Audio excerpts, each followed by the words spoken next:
Hello everyone. Today I wanted to talk about some Stephen King books that I feel are underrated. So these are just some books that I feel like should get more attention than they get. A lot of people might like these books, but not as much as well, not as much as they should, because it's all subjective, but not as much as I feel as though they should. Some people hate these books with a passion, and I don't understand why. There are a lot of books that kind of can be considered underrated depending on who you are. But I'm just going to go over a few today that I consider to be underrated, because there are quite a lot that I really like that I feel should get a bit more attention. But these ones, I don't exactly know how many I have, it's like 6 or 7. These 6 or 7 books are, in my opinion, his most underrated. So we're going to start off with probably one of his more underrated ones, and that is Cell. Cell is a book that Stephen King wrote or published in 2006, and it follows a kind of zombie apocalypse caused by phones. So it's a really quick start. You open it, within 3 pages, you have someone eating their dog. I really think it's good. So yeah, a weird transmission comes through the phones and turns people into kind of like a variation of a zombie. But it's a really interesting take on zombies, and I really like it. It's not overly long. It's not terribly short, but it's fast paced. It hits the road and just goes. It just doesn't have any fat to it, I don't think. And I don't understand why so many people hate this book. They really, really don't like it. And I just don't get it. I know some people think it's outdated, but even me, who's a 17-year-old, thinks it's not outdated at all. I think it's dated well, because there's the zombie phoners in this are called phoners, and it's kind of like taking the piss out of people that just don't do anything but just sit there like zombies. Anyway, I thought it was pretty fun. I know a lot of people like the ending as well, but I thought the ending was really well done. I can see why people have problems with it, but I thought it was pretty good. And overall, I just think this is a really, really solid book, and I don't understand the hate for it. I really don't. I think it's incredible. Give it a read. You'll probably hate it, but anyway, Cell, great book. Next up, we have a Richard Buckman book, and that is Thinner. Thinner is a very short little book. It really doesn't have much meat to it at all, and it's another one of those ones kind of like Cell. It just starts with a bang, hits the ground running, and just goes until it finishes. And it's really good. And I don't understand why this isn't more people's favourite Buckman book. More people tend to lean towards The Long Walk as being their favourite. And I'm not a huge fan of The Long Walk. I think it's very, very overrated. But Thinner, it's really good. It's kind of just Stephen King just packing a mighty punch into one book. Like, a lot of body horror, a lot of really gross things happening to people. It's never hard to imagine what's happening to people. It's written really well in that way. It's got a really good ending to it, which kind of like Cell, not a lot of people like. This ending is like more understandable though, because it's very, very pessimistic. But I think it's really good. It's really gruesome. It's really fun, and yeah, it's a really good book. Next up, we have one of his novella collections, and that is 4 Past Midnight. 4 Past Midnight is Stephen King's second novella collection. They're all horror stories of some part, because his first novella collection was different seasons, and a couple of those were scary stories, but the other 2 weren't really scary. This one goes back into just straight horror King. And while I won't say it's as good as different seasons, I do think that the stories in here are well worth your time. Not a lot of people have read this one, and it's quite big, as you can see, and that might be a bit of the reason as to why not a lot of people have read it. But all 4 stories, have something for everyone. You got The Langoliers, which is really good story. Secret Window, Secret Garden is great.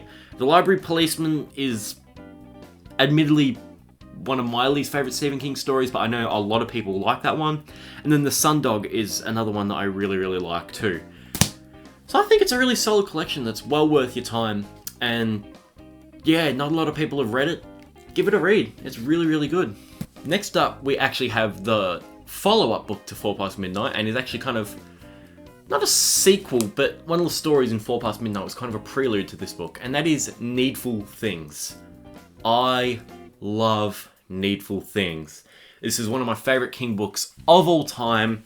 It's a long one, but it moves, it goes, it's really good. It has a purpose, and it just flies by.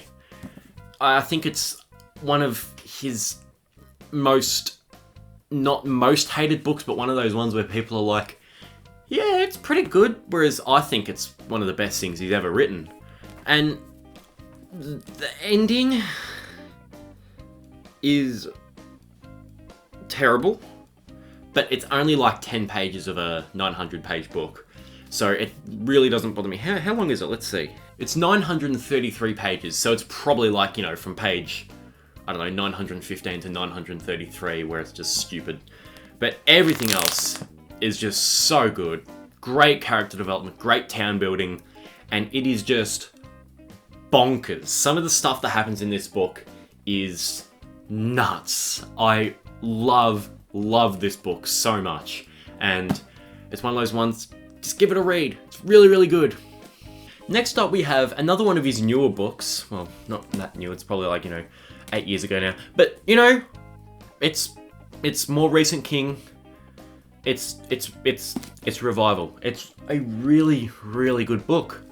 And this is one of those ones where people either kind of love it or hate it. I see a lot of people really, really hating this book, but I also see a lot of people loving it. So it's probably split 50-50, the same amount of people love it that hate it. But I don't know why people hate it. It's kind of just a... I don't get it. It's not overly long. It doesn't overstay its welcome. I think it's pretty fast moving. Like there's not really much of a plot, which may turn some people off. But it's kind of just like the life story of this guy, and I think it's really good. It's a very musical book. There's a lot of musical references. It's very dark. It's very gothic. The final 100 pages of this book are amazing. I think it's one of his best endings to date, which is another thing that I know not a lot of people like. It's understandable why they don't like it, but I think it's a really solid book. And definitely, if you're one of those people that doesn't like newer King because he doesn't do horror, read this one. It's really very creepy, but at the same time, it's different to anything that he did back in the 70s and the 80s. It's really out there, and it's really wild, and it goes to some places that, yeah. And lastly, we have another newer King book, and it isn't a horror book at all, but I would say that this one almost sits inside my top 10, maybe. It's really, really good. Either way, it's Finders Keepers, the second book of the Bill Hodges trilogy. I can't tell you how much I adore this book. And I also can't tell you how much I don't hear about it. There's just... people don't talk about this book, and I don't get it. People, they talk about Mr. Mercedes and they talk about End of Watch, but they never talk about this one. And they kind of seem to think that it's a bridge book between Mr. Mercedes and End of Watch. But I seriously disagree. I feel like Mr. Mercedes could have been fine by itself, and I feel like this could have been another standalone. This could have been an amazing book even without the Bill Hodges characters and stuff like that, because End of Watch is fine, but it didn't really need to exist. But you can... I wouldn't say you can, but you can almost read this book as a standalone and get just as much out of it. It's... The first half of it is kind of more devoted to setting up the characters, and then the second half is just action, action, action. And I think it's done so well, and it's got some of the most memorable scenes for me here. I'm not gonna I won't say, but there are just some parts that are just so memorable and so just amazing. And I just seriously think that this is one of his best books that he's ever written. And I just hear nothing about it. Like, I think I wouldn't have, maybe 12 months ago, I would have been able to tell you that Mr. Mercedes and End of Watch, but I wouldn't have been able to tell you what the second book in the trilogy was called. It was just so under the radar. And it's such a fantastic book. It's a really, it's not long, but it takes place over a long amount of time, kind of like Revival. It's not very long, but it spans a really long time. Just give it a go if you haven't. It's really fucking good. Anyways, that's my list on how many 1, 2, 3, 4, 5, 6.